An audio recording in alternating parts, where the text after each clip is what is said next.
मैं हूं आपके साथ अनुष्का और आप देख रहे हैं एमपी फर्स्ट न्यूज। महावीर जन्म कल्याणक के अवसर पर खाराकुआ स्थित श्री सिद्धचक्र के केसरिया नाथ तीर्थ से श्वेतांबर दिगंबर समाज का सामूहिक जुलूस निकाला गया।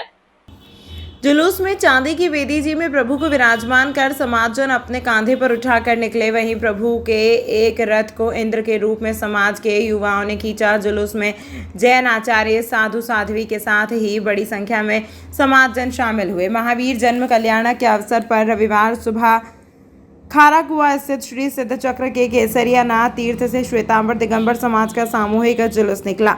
जुलूस में अभ्युदयपुरम गुरुकुल प्रणेता आचार्य डॉक्टर मुक्ति सागर सुरेश्वर जी, आचार्य अचल मुक्ति सागर सुरेश्वर जी, गणिवर्य अक्षत रत्न सागर जी सहित अन्य साधु साध्वी ने निश्रा प्रदान की। जुलूस में 24 तीर्थंकर के चित्र, डीजे पर धार्मिक गीतों की स्वर लहरियों के बीच महिला मंडल के सदस्य अलग अलग वेशभूषा में शामिल थे। जुलूस समापन के बाद श्वेतांबर जैन समाज का साधार्मिक वात्सल्य सामाजिक न्याय परिसर एवं दिगंबर जैन समाज का साधार्मिक वात्सल्य जयसिंहपुरा जैन मंदिर पर आयोजित किया गया। इस मौके पर महावीर जन्म कल्याणक महोत्सव समिति के संयोजक डॉक्टर संजीव जैन, संजय जैन खालीवाला, अनिल गंगवाल, देवेंद्र कांसल, अभय मेहता, नितिन डोसी, वरुण श्रीमाल, अश्विन मेहता, पवन बोहरा, संजय बापना, रजत मेहता, नीलेश सिरोलिया, संजय मेहता, मिलन, नरेंद्र तल्लेरा, संजय कोठारी, इंजीनियर संदीप जैन, संजय नाहर, दीपक डागरिया सहित दोनों ही समाज के हजारों की संख्या में समाजजन शामिल हुए। आज अहिंसा परमो धर्म का संदेश लेकर के भगवान महावीर स्वामी जो हमारे 24वें तीर्थंकर हुए, आज उनकी जन्म जयंती पर्व है और आज पूरा उज्जैन शहर में आज पूरे समाजजन सब प्रसन्न है। और आज हम सब ने मिलके महाराज श्री की आशीर्वाद लिया है। भगवान श्री महावीर स्वामी की वेदी को हम लोगों ने कंधा दिया है और आज उसका आशीर्वाद हम सब उज्जैन वासियों पर है। मैं महावीर जयंती की पर्व की शुभकामनाएं संपूर्ण उज्जैन शहर के नागरिकों को देता हूँ कि वे उनके संदेश को शांत अहिंसा परमो धर्म के हिसाब से, शांति के हिसाब से आम मनुष्यों के जीवन में हम उनके सिद्धांतों को अपनाएं और इस देश को उज्जैन में आगे बढ़ाएं। श्री महाकालेश्वर मंदिर प्रबंध समिति की बैठक दोपहर में महाकाल महालोक कंट्रोल रूम में कलेक्टर एवं मंदिर समिति अध्यक्ष नीरज कुमार सिंह की अध्यक्षता में बैठक के शुरुआत में होली पर्व पर हुई दुर्घटना में पुजारी सेवक के रूप में दिवंगत सत्यनारायण सोनी के लिए 1 मिनट मौन रखकर श्रद्धांजलि अर्पित की गई। इस दौरान दिवंगत सत्यनारायण सोनी की धर्मपत्नी श्रीमती सीताबाई सोनी को 4 लाख रुपए की राशि सहायता स्वरूप प्रदान की गई। मंदिर में वर्ष भर आयोजित किए जाने वाले विशेष पर्वों के संबंध में SOP बनाए जाने के निर्देश प्रदान किए गए। महाकालेश्वर जी के दर्शन एवं महाकाल महालोक के भ्रमण हेतु आने वाले वरिष्ठ नागरिक दिव्यांगजनों के लिए नीलकंठ पथ त्रिवेणी संग्रहालय नंदी द्वार से प्रवेश हेतु निर्धारित द्वार तक आवागमन करने के लिए चिन्हित स्थानों पर प्रतीक्षालय स्थापित करा जाकर प्रतीक्षालय से सतत ई-कार्ड चलाए जाने के निर्देश प्रदान किए गए। इसी तारतम्य में जन कल्याण के लिए सौम्य के सुवृष्टि कार्यक्रम का आयोजन श्री महाकालेश्वर मंदिर प्रबंध समिति द्वारा किया जाना निर्धारित किया गया। उक्त सैमिक सुवृष्टि कार्यक्रम के अंतर्गत अतिरुद्ध महारुद्र अभिषेक किया जाना है। साथ ही उक्त संपूर्ण कार्यक्रम के आयोजन के अंतर्गत समस्त व्यवस्थाएं श्री महाकालेश्वर मंदिर प्रबंध समिति द्वारा की जाना है। श्री महाकालेश्वर मंदिर परिक्षेत्र में आगंतुक श्रद्धालुओं को प्राथमिक उपचार की सुविधा उपलब्ध कराने के उद्देश्य से फैसिलिटी सेंटर एक वर्तमान संचालित चिकित्सालय के रूप में ऋतु परिवर्तन को देखते हुए वृद्धि की जाकर मानसरोवर भवन में सत्कार कक्ष के सम्मुख स्थापित हाल में 10 बेड का चिकित्सालय स्थापित किए जाने का निर्णय पारित किया गया। एक तो सौमिक सुवृष्टि नामक यज्ञ होना है मंदिर परिसर में, तो उसकी मंदिर समिति के समक्ष में उसके बारे में चर्चा करी गई। एक हॉस्पिटल का यहाँ पे निर्माण होना है इमरजेंसी यूनिट का, तो उसकी लोकेशन फाइनलाइज करने के संबंध में चर्चा करी गई है। और कुछ इसमें बिंदु हमारे यहाँ पे कार्ड सिस्टम को सुधारने के संबंध में भी रेज किए गए हैं, उस पर भी कुछ निर्णय लिए गए। किस प्रकार का जो अस्पताल होगा, कितने बेड रहेंगे? कोशिश है कि 10 बेड का अस्पताल रहे, ताकि इमरजेंसी में, क्योंकि अब गर्मी का मौसम भी आ गया है, तो किसी दर्शनार्थी के साथ यदि कोई हेल्थ इशू होता है तो उसको हम एडिक्वेटली डील कर सकते हैं। इसके अलावा सर 4 टीमें अलग अलग मंदिरों में गई थी जी, बीच में वहाँ से क्या निष्कर्ष लिखा है और उनमें से किन किन बिंदुओं को यहाँ पर लागू करने का विचार? अभी हमने बिंदु सभी सदस्यों को उनकी एक कॉपी दी है और उनके सुझाव उसके संबंध में हम अगली बैठक में लेंगे और उसके बाद में उसके बारे में व्यवस्था फाइनलाइज करेंगे ताकि उनको भी इसकी पूरी जानकारी मिले। नहीं, अभी वो SOP हमने शेयर करी है उनके साथ में। जैसा फीडबैक समिति के मेंबर्स का आएगा अगली मीटिंग में संभवतः उसको फाइनलाइज करेंगे। कुछ अभी वर्तमान में कुछ नहीं है, अभी सुझाव जी उसका क्या सिस्टम रहेगा, वो क्या नियम? नहीं, उसमें अभी हम केवल डेटा कलेक्ट कर रहे हैं, अभी कोई सिस्टम फाइनलाइज उसमें नहीं किया है ना। डेटा कलेक्ट होगा उसके बाद निर्णय लेंगे कि कितने लोग उसमें दिलचस्पी दिखाते हैं। श्री छत्रेश्वरी चामुंडा माता मंदिर पर चैत्र नवरात्रि के बाद आज रविवार को भव्य कन्या भोजन कर नवरात्रि का समापन हुआ। चामुंडा माता मंदिर भक्त समिति द्वारा प्रति वर्ष अनुसार इस वर्ष भी चैत्र नवरात्रि के पश्चात कन्या भोजन का आयोजन किया गया, जिसके अंतर्गत कन्या पूजन कर कन्याओं को चुनरी दक्षिणा एवं गिफ्ट देकर कन्या पूजन कर कन्या एवं बटुकों को भोजन कराया गया एवं नवरात्रि का समापन किया गया। पंडित शरद चौबे एवं पंडित सुनील चौबे ने बताया कि माताजी के मंदिर में नवरात्रि के बाद रविवार को हर वर्ष मंदिर में कन्या भोजन कराया जाता है, जिसमें समिति के भक्तों द्वारा कन्या पूजन कर कन्याओं को गिफ्ट भेंट की जाती है। समिति के वरिष्ठ सदस्य राजेंद्र शाह, रमेश तेमनिया, शैलेंद्र द्रोणावत, संदीप परमार, पंकज सूर्यवंशी, विशाल सिनौरिया, अमित सोनी, सौरभ भाटिया, राहुल अग्रवाल, विजय गहलोत, अक्षय यादव, विजय खत्री, जितेंद्र खरे, घनश्याम राठौड़ आदि कार्यकर्ताओं ने सहयोग प्रदान किया एवं पंडित निखिल चौबे एवं पंडित वेदांत चौबे के द्वारा सभी भक्तों के द्वारा कन्या भोजन की व्यवस्था में अपना सहयोग देकर कार्य को सफल बनाया। चैत्र नवरात्रि के समापन के अवसर पर आज छत्रेश्वरी चामुंडा माता मंदिर परिसर में कन्याओं को भोजन कराकर चैत्र नवरात्रि का समापन किया गया एवं उन्हें तिलक लगाकर उनके पैर पूजकर उन्हें दक्षिणा प्रदान की गई। तो कन्याओं को आज कन्या भोजन कराकर उनके पैर पूजे गए और अब चैत्र नवरात्रि का समापन किया गया। पुजारी निखिल चौबे, चामुंडा माता मंदिर, उज्जैन। बंगाल की नगरी उज्जैन में स्थित चामुंडा माता मंदिर, जो चामुंडा माता चौराहे पर स्थित है, यहाँ पे कन्या भोजन चल रहा है और यहाँ पे हमको सौभाग्य मिला है सेवा करने का। यहाँ पे निरंतर डेली खाना बांटा जाता है, निःशुल्क भोजन गरीबों के लिए, और आज नवरात्रि के बाद कन्या भोजन गाया गया है समापन के लिए। यहाँ पे कन्याओं के लिए भोजन बना है जिसको वितरित करने का हमको मौका मिला है, छोटे छोटे बच्चों को। बहुत अच्छा लग रहा है काम करके, यहाँ पे मौका मिला है कि बच्चों को खाना खिला पाए, गरीबों को भोजन बंटता है। वेदांत चौबे। उज्जैन आलोट लोकसभा सीट से बीजेपी के उम्मीदवार अनिल फिरोजिया सोमवार को अपना नामांकन दाखिल करेंगे। विधानसभा संयोजक जगदीश पांचाल ने जानकारी देते हुए बताया कि प्रदेश के मुखिया मोहन यादव के साथ एक रोड शो में हिस्सा लेंगे। नामांकन रैली शहीद पार्क पर खत्म होगी और यहीं पर एक आम सभा का भी आयोजन होगा। भाजपा प्रत्याशी अनिल फिरोजिया के नामांकन दाखिल हेतु मुख्यमंत्री डॉक्टर मोहन यादव 22 अप्रैल को उज्जैन में रहेंगे। मुख्यमंत्री नामांकन रैली में शामिल होकर आम सभा को भी संबोधित करेंगे। नामांकन रैली 2:30 बजे सिंधी कॉलोनी, हेमू कॉलोनी उद्यान से प्रारंभ होकर 3 बत्ती चौराहा टावर होते हुए शहीद पार्क पर आम सभा के रूप में परिवर्तित होगी और आम सभा को मुख्यमंत्री डॉक्टर मोहन यादव संबोधित करेंगे। रैली से पूर्व अनिल फिरोजिया अपना नामांकन दाखिल करेंगे। इस दौरान सीएम यादव भी उनके साथ रहेंगे। आम सभा के बाद भाजपा के संभागीय मीडिया सेंटर का शुभारंभ भी मुख्यमंत्री द्वारा किया जाएगा। 28 अप्रैल को नगर के सभी 485 बूथों पर एक साथ बैठक व प्रत्येक घरों पर महाजनसंपर्क अभियान शुरू किया जाएगा। निश्चित तौर पर हमारा ये सौभाग्य है कि हमारे अपने शहर के युवा विधायक मध्य प्रदेश के यशस्वी मुख्यमंत्री हैं और वह हैं डॉक्टर मोहन यादव साहब। उन्होंने जो कल्पना की है और उनका तो नाम ही विकास पुरुष है, वो निश्चित तौर पर विकास की अनेक सौगातें इस शहर को दिए, इस प्रदेश को दिए। वो कल हमारे लोकप्रिय प्रत्याशी भाई अनिल फिरोजिया जी का नामांकन फार्म भरवाने के लिए उज्जैन में आ रहे हैं और ये नामांकन फार्म भरना रैली के रूप में अमर शहीद हेमू कालानी जी की प्रतिमा के उद्यान से प्रारंभ होकर टावर चौक होकर शहीद पार्क पर संपन्न होगी। और मैं सोचता हूँ कि ये रैली ऐतिहासिक होगी क्योंकि नरेंद्र भाई मोदी जी का भी ये सपनों का शहर है और जब वो आए थे महाकाल लोक का लोकार्पण करने तो उन्होंने कहा था कि उज्जैन निश्चित तौर पर विश्व में सबसे न्यारी नगरी है। तो जिस प्रकार से काशी विश्वनाथ का विकास किया है, जिस प्रकार से केदारनाथ का विकास किया है, भगवान राम जी के राम मंदिर का प्राण प्रतिष्ठा किया है, उसी क्रम में हमारे यहाँ महाकाल लोक का भी जो निर्माण हुआ है। इसलिए जनता आह्लादित थे, प्रसन्नचित्त थे और इस बार नामांकन रैली में भी बड़ी संख्या में लोग आने वाले हैं और इस बार अनिल फिरोजिया जी की ऐतिहासिक जीत होगी।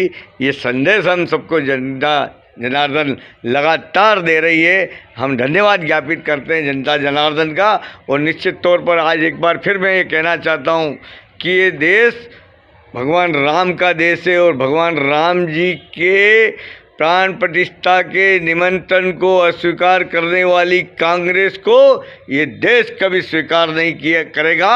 और आने वाले समय में विजय श्री निश्चित तौर पर भारतीय जनता पार्टी की ही होगी।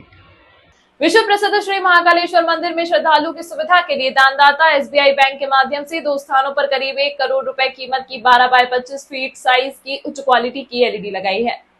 अब मंदिर के बाहर से श्रद्धालु भगवान महाकाल के साथ दर्शन का लाभ ले रहे हैं। श्री महाकालेश्वर मंदिर में देश भर से आने वाले श्रद्धालुओं की संख्या लगातार बढ़ती जा रही है। मंदिर में प्रशासन द्वारा बैरिकेड्स के माध्यम से भगवान के दर्शन की व्यवस्था है। मंदिर के सहायक प्रशासक मूलचंद जुनवाल ने बताया कि पिछले दिनों एसबीआई बैंक के अधिकारियों से मंदिर के लिए 2 हाई क्वालिटी की बड़ी एलईडी स्क्रीन दान करने का निवेदन किया था। इसके बाद बैंक द्वारा अपने सीएसआर फंड के माध्यम से 12 फीट चौड़ी और 25 फीट लंबाई वाली 2 हाई क्वालिटी की एलईडी मंदिर समिति को दान की है। एक एलईडी की कीमत 48 लाख से अधिक है।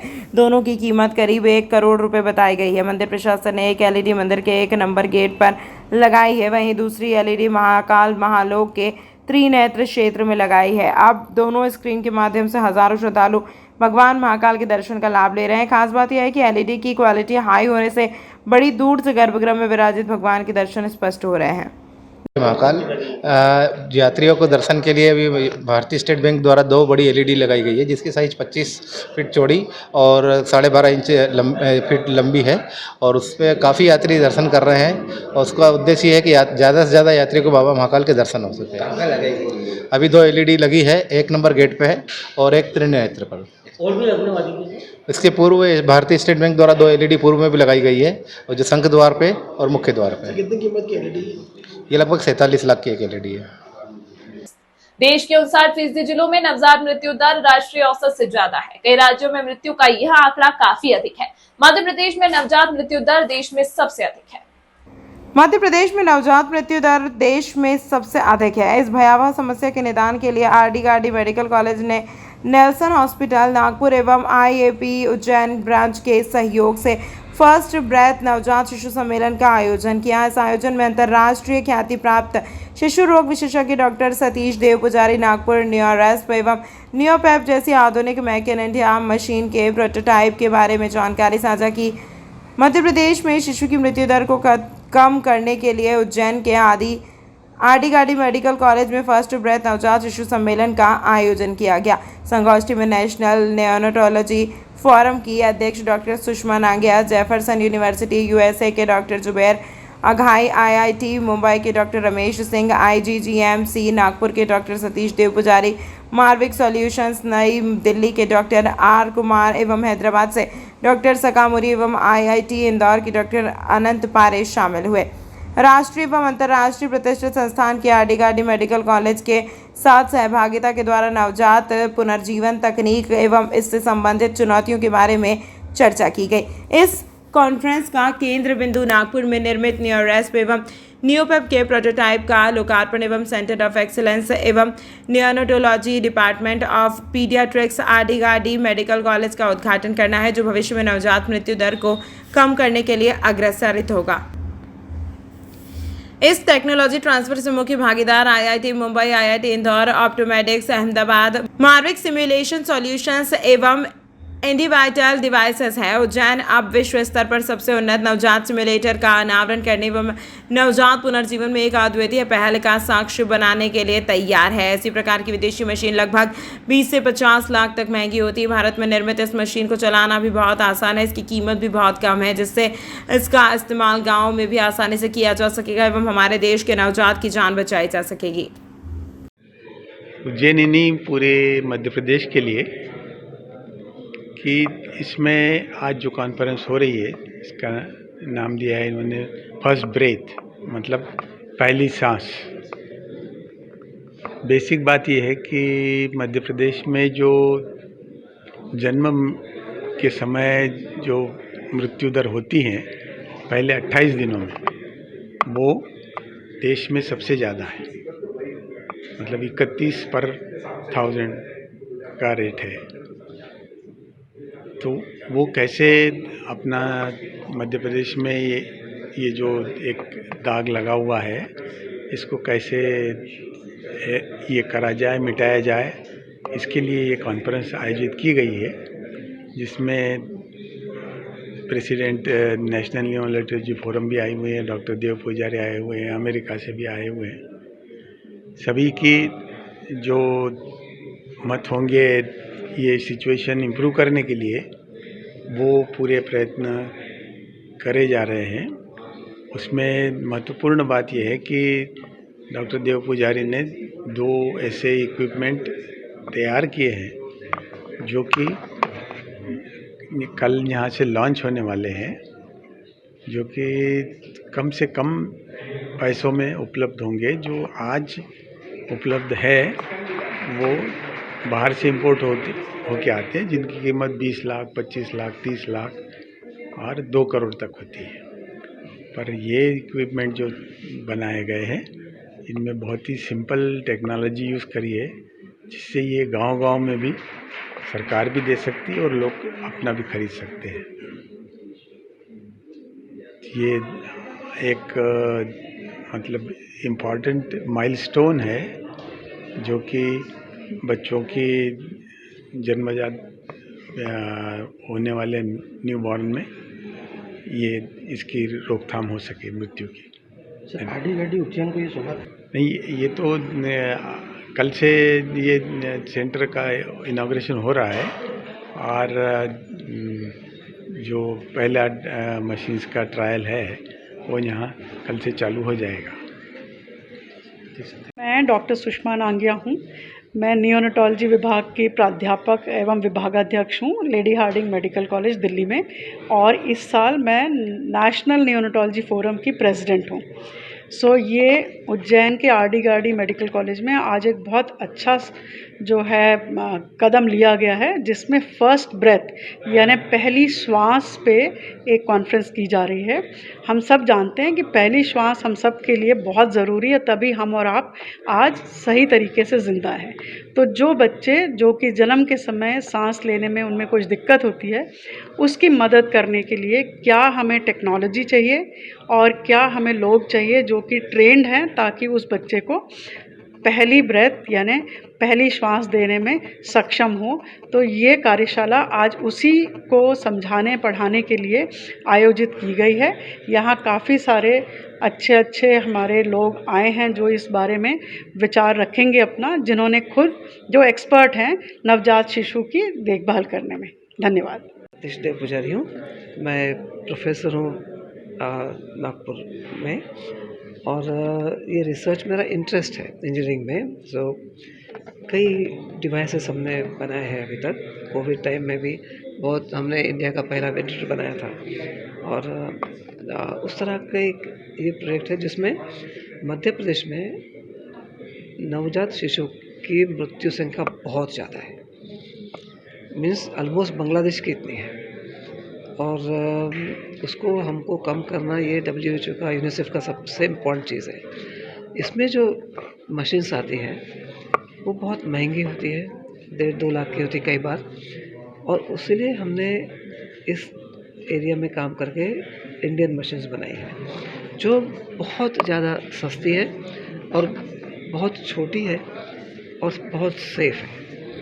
उस दृष्टि से ये कॉन्फ्रेंस अरेंज किया था कि भाई इंजीनियर्स एंड डॉक्टर्स साथ में मिलके कुछ रिसर्च करें, क्योंकि बहुत बार ये अलग अलग फील्ड में काम होने के कारण ये रिसर्च नहीं होता है। अभी हमारे पास IIT बॉम्बे के प्रोफेसर्स है, IIT इंदौर के हैं, और NNF के जो प्रेसिडेंट है डॉक्टर नांगिया वो भी है। ये इसका मकसद है कि इंडियन टेक्नोलॉजी बनाए जो सस्ती हो मगर वर्ल्ड क्लास हो। सस्ती है माने ये नहीं कि दुनिया में कोई चीज़ें कम है। इनफैक्ट कई चीज़ें हम लोग दुनिया को सिखा सकते हैं इन चीज़ों में, क्योंकि जितना न्यूबॉर्न का एक्सपीरियंस हम लोगों को होता है उतना उनको नहीं होता है, और टेक्नोलॉजी वाइज तो हम लोग किसी चीज़ में कम नहीं है। हम चांद में जा सकते हैं ऊपर, तो ये कौन सी चीज़ है। उसलिए ये मीटिंग का मकसद है। जो हमने डिवाइस बनाया है वो यदि मार्केट में डिवाइस 1.5 लाख का है तो हमारा डिवाइस 5,000 में हो सकता है। सर ये डिवाइस बनाने का आइडिया आया कैसे आपकी? तो मैं बहुत साल से कर रहा हूँ। आप मेरा वेबसाइट देखेंगे deobia.com में तो आपको पता चलेगा। और जब कोविड आया था सो इंडिया के NIB मेंटर्स में हम लोग बहुत पहले थे जिन्होंने बनाए थे। फिर एक हेलमेट भी बनाया था IIT बॉम्बे के साथ, और मैं इंजीनियरिंग कॉलेज में सिखाता भी हूँ।